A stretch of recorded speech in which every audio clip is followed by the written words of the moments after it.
영에서 병든 영혼들이 주의 받아처럼 가는 영혼들에서 하나님께 돌이키는 역사가 나타나게 하소서.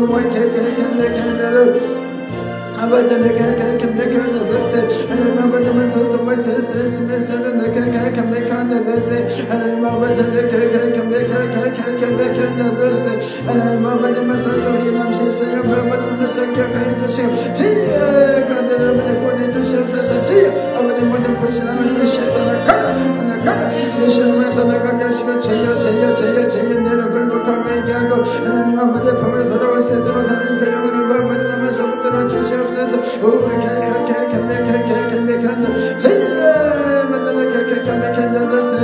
하나님 아버지 너무 생각해 남들이 아버지 다 부러지게 하소서. 주여 하나님 아버지 메서 내가 하나님 아버지 메서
Hey,